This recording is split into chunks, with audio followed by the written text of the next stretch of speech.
Welcome, everyone, to 24/7 Sports. I am Tom Loy alongside the 105 guys. We've got Director of Scouting Andrew Ivins and National Analyst Cooper Patagna. Signing day is right around the corner, so we're diving into 2025 recruiting classes all across the country. We are going to hit 4 superlatives, and today we are talking about the Florida State Seminoles. They currently have the number 31 ranked recruiting class in 2025, and there are 13 commits set to play for head coach Mike Norvell.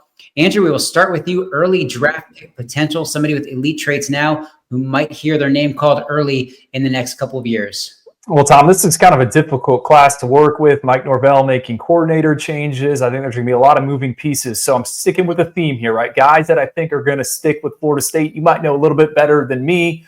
And so my, early potential draft pick, it's Gregory Zay Thomas, who has one of the more unique stories in the entire 2025 cycle. He's actually part Seminole Indian, right? So he has ties to the tribe there in Tallahassee. For me, you look at Greg Zay Thomas, I think he's a boundary corner, and he's played his best football against some elite wide receivers 2 years ago against Jeremiah Smith, the super talented freshman at Ohio State. Gregory Thomas held his own. He also did the same thing this season against CJ Wiley, who was previously committed to Florida State, now committed to the Georgia Bulldogs. I think this is a guy where he can press and coverage, and he also attends American Heritage High School, which has churned out a number of notable defensive backs over the years. I've been doing this recruiting thing for a while now. I've learned not to bet against guys that come out of AMH. So for me, Gregory Xavier Thomas, I think he has a chance to be potentially day 2, day 3 pick if it all comes together. I'm going to go with Solomon Thomas on the offensive line, and a guy that is one of our highest ranked interior offensive linemen, and typically not a guy that you would put in this category, but I just like the way that he's built. I mean, I think he's prototypical for what you want at the guard position. Played a lot of tackle last year as a junior. They've moved him inside as a senior. We've kind of seen him take off. This is where he needs to be, playing in a phone booth. I mean, he is strong at the point of attack, almost a 7-foot wingspan, which is really long for being under 6'4", but super, super powerful, can work up to the second level. And I think being cross-trained at tackle has ultimately been a plus for him, being out on an island. So you see that quickness, you see that balance, that body control. But ultimately a guy at the end of the day that I think a north-south power scheme will fit him to a T. So Solomon Thomas would be that guy for me that I think is going to be not only a guy that could get drafted early, but could have an impact early as well. Yeah, I'm going to go with Solomon Thomas as well. He could probably be starting on a college offensive line right now. A monster, great skill set. He was an easy pick here. Now, you brought it up, Ivins, guys that could be trending away, looking around. LSU, Miami, Ohio State, Georgia, I think even Florida, all sniffing around, trying to make a run at it. But they just lost their offensive line coach. We'll see how that impacts Solomon Thomas. Day 1 impact, Cooper, we'll go to you, a guy who's going to see the field early and often in year 1. Who do you got? Yeah, maybe one of our favorite players that we don't talk about enough, and that's probably has more to do with Florida State's season this year, but Kevin Wynn, a guy out of the state of Georgia, defensive lineman, interior guy, 1 technique, 3 technique, versatile guy. I mean, you want to talk about heavy hands and powerful, not really kind of one of like these elite projections, but if you were to put in a category of a defensive lineman that could have an impact early, it's Kevin Wynn, and a guy that is built to play. I mean, stout, can take on double teams. I mentioned the power, the strength, all those things. But he's not just a stump, right? I mean, this guy kind of like Braden Fisk. I mean, he can make plays outside of his play radius too. He is a nimble cat. We like to call dancing bears, the term that we like to use for these type of guys. So love the way that he moves in the quickness and the nimbleness and the suddenness. That combination, throwing the power, that's pretty unique. So Kevin Wynn, pretty easy for me for this pick.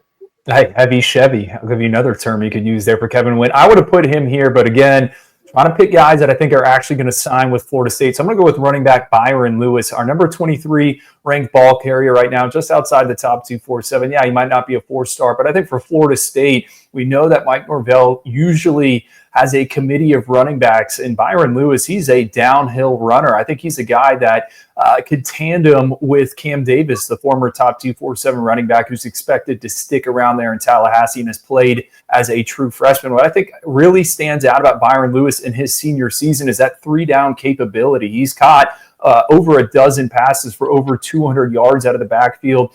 He's, versed in pass protection. And then as a runner, I mean, he's a guy that can get you 3 to 5 yards. He's got a few long house calls on the highlight reel. I think the biggest thing, kind of the knock with him, is that creativity when he breaks into the second level. Not the most elusive guy, not the most slippery guy, but as a power runner, he can get the job done. All right, I'm going to go with defensive lineman Kevin Wynn. Joining you, Cooper, on that one. Big, strong, powerful. All the things you already said. He's just not a guy who's going to see the sidelines for too long. I think he's going to make an impact right away. Ivans, you also mentioned guys that are looking around. He's another one. Schools are coming after him. Texas, South Carolina, Georgia, all of them making a run at him. We'll see if Florida State can keep him in the class. Boom or bust, Ivans, give me an intriguing talent, somebody who might outperform or underachieve. Somebody's kind of a mystery. Who do you got? Yeah, this is a pair of recent commitments for Florida State after all the coaching changes and the coaching news in the middle of this 1-9 season. It's Darrell and Mandrell Desir, the Desir twins. And, you know, you go on Knowles 247, the 24/7 sports site for FSU. They do an excellent job. And just kind of reading some of the fan reaction. They're like, all right, we flipped these 2 3-stars from UCF. These guys aren't good enough to play at Florida State. And I would push back on that. I think for FSU, there's going to be a huge roster turnover. Getting the Desir twins in the boat is so important because these are guys that have taken a major step forward as seniors. They have the potential to be multi-year contributors at the Power 4 level. Between the two this season as seniors at Miami Norland High School, they've combined for 17 sacks. And I think, you know, a lot of schools kind of were hot and cold on them because you got to take 2 of them. Well, Florida State, again, there's going to be a lot of guys coming in and a lot of guys exiting there in Tallahassee. Now they got 2 guys that have a chance to make an impact on Saturday. So for me, it's the Desir twins. I love the pickup. I think it's thinking outside of the box. And for Florida State, a program that needs numbers, needs bodies, I really, really like it. I'm going to go with Mario Nash and a guy that I think is a center long-term. And the reason that I kind of put him in the boom or bust category as a guy that's on the back end of the top 247, it's center or bust, right? I don't see Mario Nash as a guy that can play either guard spot. Maybe he can if he puts on some good weight. Or is he going to look like at tackle? I think he is a center long-term. And what does that look like at Florida State? But if we're to work out at center, then Florida State's got a guy that can maybe start for 2 to 3 years there in Tallahassee. I mean, you talk about a guy that sudden can work up to the second level, can play in a zone or a power scheme. Kind of reminds me a little bit of Lloyd Cushenberry, of a guy that used to play at LSU, and a guy that's a really good player. And in terms of the technical side of it, pretty advanced for his age as well. So Mario Nash is a guy that I like, but if it doesn't work out at center, then beware there a little bit. I'm going to go with quarterback Tramel Jones Jr. He has a big live arm. Love watching him throw. He can make all the throws. Just want to continue to see the decision-making improve. And I absolutely think it will. I mean, the sky is the limit for this kid, and I fully expect him to hear his name called on draft day one day. But again, this is somebody that we need to keep a very close eye on. There's been moments where I've been very close to putting in a crystal ball flip pick for Florida for the Seminoles commit. So Florida State's got their hands full to keep him in the class. Diamond in the rough, Cooper, a 3-star prospect who could surprise some people and hear their name called in the NFL draft in a couple of years. Who do you got, man? Yeah, I'll go with Tramel Jones as well. And it's more so based off of kind of what we've seen in person. I've seen him throw multiple times and really like the live evaluation in a combine setting, probably more so than I like the game tape. And I don't know really kind of how that lines up when you're projecting this guy to the next level. But I like the way he's wired between the ears. I like the competitive temperament, kind of like a quiet intensity to him when you're around the kid a little bit.